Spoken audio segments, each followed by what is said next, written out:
La più cordiale buonasera, ben ritrovati con il TG di Prealpina.it. Apriamo con la cronaca: 2 rapine riuscite ed una tentata nel Varesotto e nell'Alto Milanese. Tutto è successo ieri all'MD Market di San Vittore Olona, lungo la statale del Sempione. Un uomo con felpa e il volto coperto da una mascherina, brandendo forse un'arma, si è presentato ad una delle casse chiedendo dei soldi. Il personale si è rifiutato di darglieli senza lasciarsi intimidire e l'uomo è fuggito a mani vuote. Ieri sera all'Eurospin di Rescaldina, in via Gramsci, un altro rapinatore, sempre con felpa e volto travisato, con una pistola in pugno, non è stato accertato se fosse un'arma reale o un'arma giocattolo, è riuscito invece a farsi consegnare 800 euro, dandosi poi alla fuga. Con modalità simili c'era stata sempre ieri una rapina all'Eurospin di Olgiate Olona. Indagano i carabinieri.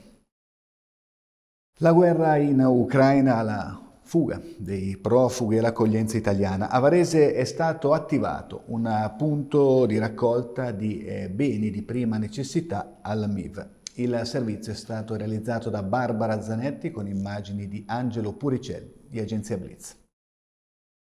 Al cinema si può andare anche per fare del bene. Il MIV di Varese in centro, il cinema di Varese in centro, organizza infatti con il consolato ucraino una raccolta di beni di prima necessità a sostegno dei cittadini ucraini. Tutti i pomeriggi dalle 16 alle 22 fino al 10 marzo si può andare al cinema, quindi al MIV, e nella hall lasciare i prodotti alimentari confezionati, medicinali, dispositivi medici, pannolini, salviette e tutto ciò che occorre per accudire bambini piccoli, saponi, shampoo, asciugamani e coperte per l'igiene personale, naturalmente anche degli adulti. Una bella iniziativa a sostegno della popolazione ucraina dilaniata dalla guerra, che viene proposta appunto dal MIV in collaborazione con l'associazione Cosmopolita. Ancora ora torniamo anzi alla cronaca, parliamo del rogo di Caronno Pertusella. Lana di roccia e vecchi arredi sono andati distrutti nell'incendio che si è sviluppato in un vecchio magazzino situato in via Trieste, appunto a Caronno Pertusella. A dare l'allarme alcuni passanti sul posto, i vigili del fuoco del distaccamento di Saronno, che sono riusciti prima a circoscrivere le fiamme e poi a spegnere anche gli ultimi focolai. Rimangono da chiarire le cause dell'accaduto.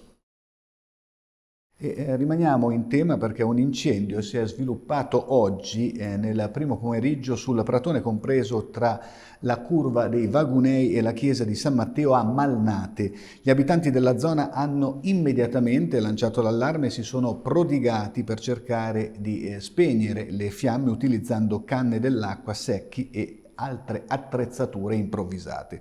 Poi sul posto sono giunti i vigili del fuoco di Varese che hanno domato l'incendio mettendo in sicurezza la zona.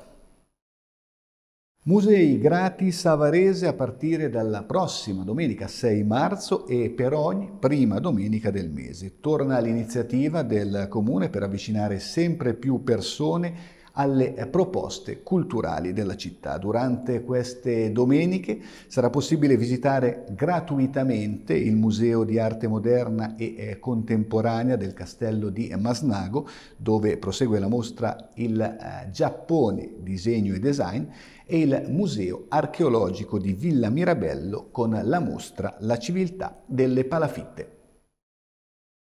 Bene tutto, grazie per essere stati con noi. L'appuntamento con il TG di Prealpina.it torna domani alle 13. Buona serata.